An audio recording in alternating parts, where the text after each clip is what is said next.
Bonjour et bienvenue sur cette première vidéo de la série Prévoir l'état final d'un système chimique consacrée à l'état final et au modèle de l'équilibre.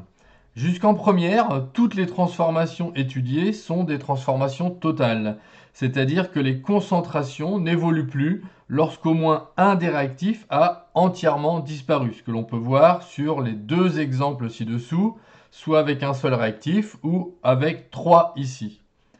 Le réactif qui disparaît est appelé en général le réactif limitant. Par exemple, ça correspond aux ions iodure sur l'exemple de droite.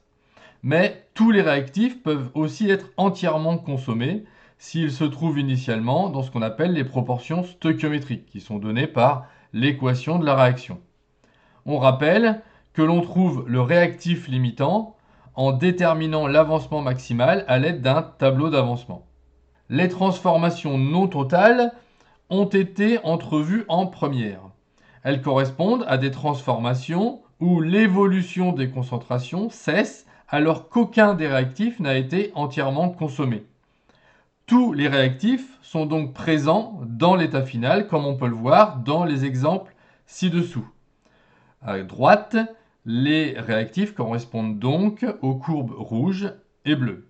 L'avancement, alors, atteint une valeur qu'on appelle l'avancement final et qui n'est pas l'avancement maximal. Il est inférieur à l'avancement maximal. Mais comment explique-t-on donc cette différence entre les transformations totales et les transformations non totales?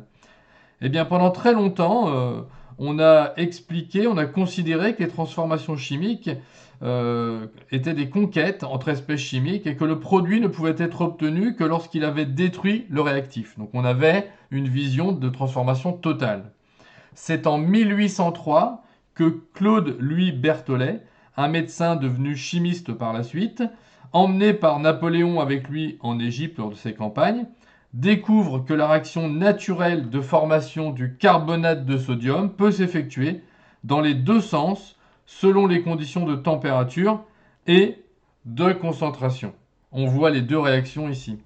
Mais ce n'est qu'en 1865 que deux chimistes norvégiens, Guldberg et Vage, montrent l'influence des concentrations sur les équilibres chimiques, avec leur loi d'action de masse qu'ils énonceront en 1879. C'est aussi eux qui abordent l'aspect cinétique de la question. La différence en fait entre transformation totale et équilibrée se fait sur les vitesses, puisque dans chacune, les deux réactions opposées vont toujours se faire. Mais dans une réaction totale, comme on peut le voir ici sur le graphique, la réaction inverse va avoir une vitesse qui est quasiment nulle. On peut le voir sur la courbe jaune. En ce qui concerne les réactions non totales, eh bien, ça ne va pas être le cas. Les deux vitesses de réaction vont exister, on les voit ici en bleu et en gris. D'ailleurs, la vitesse de la réaction inverse, en gris, on voit qu'elle augmente, ce qui est logique, puisqu'on a vu en cinétique que cette vitesse, en général, dépendait des concentrations et que plus les concentrations étaient élevées, plus la vitesse l'était. Donc là, au fur et à mesure de la formation des produits, la vitesse augmente. Et l'équilibre va avoir lieu lorsque les deux vitesses des réactions inverses vont être égales. Et on voit sur le graphique que, contrairement à une réaction totale, ces deux vitesses à l'équilibre ne sont pas nulles. Les réactions continuent de se faire. On dit qu'on a un équilibre dynamique. Les concentrations globalement n'évoluent plus parce que les réactions de formation des produits ou de formation des réactifs se font à la même vitesse. Terminons en se demandant comment on peut savoir si une réaction est totale ou non. Eh bien, à l'aide du taux d'avancement final, qu'on va définir comme étant taux égale le rapport entre x final, l'avancement final donc, et l'avancement maximal, x max.